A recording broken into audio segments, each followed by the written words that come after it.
personal. I am one of those bikers. I am one of those people that would often go on Wednesday nights to spaghetti night. I am one of those people who understand how the county and the canyons are grieving. Well, for more on this, you saw him right there. We are joined by Orange County District Attorney Todd Spitzer. It's been quite the day for you, quite a couple of days, in fact. You said right there that this is personal to you. When you found out last night where this mass shooting took place, what went through your mind? I obviously could have been there. You know, Wednesday nights was not unusual for me to be there. Sundays, listening to live bands during the afternoon with a huge crowd of people, not unusual to be there. I got a call from a friend who indicated she was supposed to be there last night and something came up. I got another text message from a couple who said they were going to be there, and then something came up and they weren't there. And I can just tell you, thank God for the people who weren't there, but you know, for the people who were there, it's utter tragedy. The wife tonight, thank goodness, in initial reports, she was reported as being deceased potentially because she took a very close contact shot to her face. But thank goodness, with all the prayers, she appears to be doing well tonight and looks like she's going to pull through this. However, her girlfriend, who was sitting there, he took his rage out on her, right? Kill anybody who's going to support my wife, and I'm going to go and get them too. So I just grieve for the individuals who died last night and the others that are in the hospital. We certainly hope they're going to achieve a full recovery, but this is really devastating. I represented that area for 12 years on the Board of Supervisors and 6 years in the state legislature. I know that place extremely well, and it could have been any one of us. You mentioned during the briefing today that part of the role of the DA would be to charge the shooter. Obviously, that's not going to happen because the shooter's dead. But another part of your job is to investigate whether this shooting by law enforcement was justified.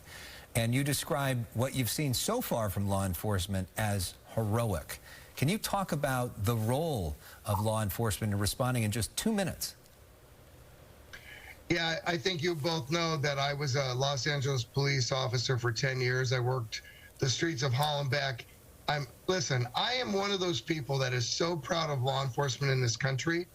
I'm literally sick and tired of the front page stories about all the bad police officers and very small spaces attributed to those individuals when they do great deeds.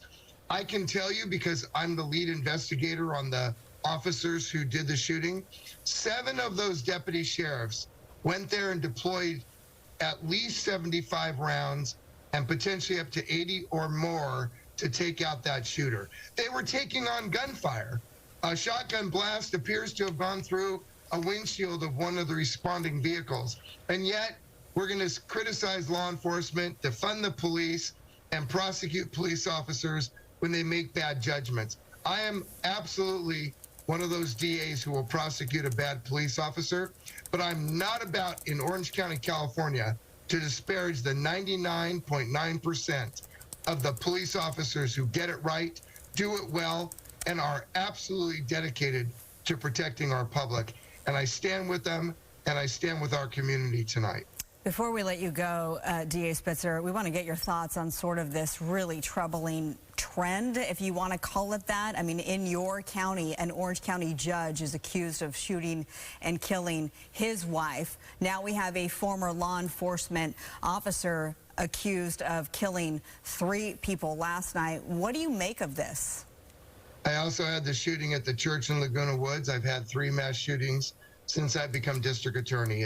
It's devastating, but let me tell you what I think needs to happen. We need a legislative response. You know, I have a CCW, I have a permit to carry a weapon concealed. But when I fill out my application, I'm only asked if I have any lawsuits at that time. It's not an ongoing process, and my permit is good for 3 years. Retired police officers have a permit for 5 years, and it's renewable every 5 years. I am asking the legislature to study the issue of whether retired police officers and even individuals like myself should be mandated to report anytime they have litigation filed against them, or if they file litigation or a restraining order, whether temporary or permanent. In other words, we need to know on an ongoing basis whether even those involved in law enforcement or issued CCWs should have to mandatedly check in to report any kind of conflict that is going on in their life. And that way it can be checked out to see if that person should continue to be able to carry weapons. I'm sure you get Democratic support for that in the legislature. Do you think you'd have the votes in the Republican Party to pass that gun control?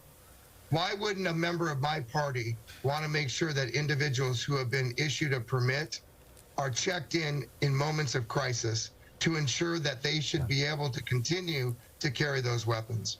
We'll follow up for sure. Again, we appreciate your time tonight. District Attorney in Orange County, Todd Spitzer, thanks so much.